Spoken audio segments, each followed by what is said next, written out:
Typhoon রাগাসার আঘাতে বিপর্যস্ত ৩ দেশ। প্রভাব কমলেও চলছে উদ্ধার কাজ। এখনও নিখোঁজ রয়েছেন অনেকে। ঘরবাড়ি হারিয়ে খোলা আকাশের নিচে ঠাঁই হয়েছে অনেকের। পর্যাপ্ত সরকারি সহায়তা না পাওয়ার অভিযোগ ক্ষতিগ্রস্তদের। টাইফুন রাগাসার ভয়াবহ তাণ্ডবে বিপর্যস্ত তাইওয়ান, হংকং, চীন। প্রভাব কমলেও ধ্বংসের ছাপ রেখে গেছে শক্তিশালী এই টাইফুন। ক্ষতিগ্রস্ত বহু স্থাপনা। নিখোঁজদের সন্ধানে কাজ করে যাচ্ছে উদ্ধারকারীরা। সবচেয়ে বেশি ক্ষতির মুখে তাইওয়ানের হুয়ালিয়ান কাউন্টি।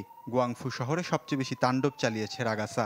পাহাড়ি এলাকায় জমে থাকা পানির বাঁধ ভেঙে মুহূর্তেই প্লাবিত হয় ছোট্ট এই শহর। কাদামাটির স্রোতে ভেসে গেছে অনেক ঘরবাড়ি। অসহায় অবস্থায় খোলা আকাশের নিচে ঠাঁই নিতে বাধ্য হয়েছেন অনেকে। শহর জুড়ে বন্ধ পানির লাইন। পাহাড়ি ঝর্ণার পানি দূষিত হওয়ায় তাও ব্যবহার করা যাচ্ছে না। ঢালাইয়ের সেরা প্রিমিয়ার সিমেন্ট। এমন পরিস্থিতিতে সরকারি সাহায্যের অপেক্ষায় দিন গুনছে সাধারণ মানুষ। হংকংয়েও চলছে উদ্ধার কাজ। ঘূর্ণিঝড়ের প্রভাব কমে যাওয়ায় ৩৬ ঘন্টা বন্ধ থাকার পর বৃহস্পতিবার সকালে ফের চালু হয় বিমানবন্দর।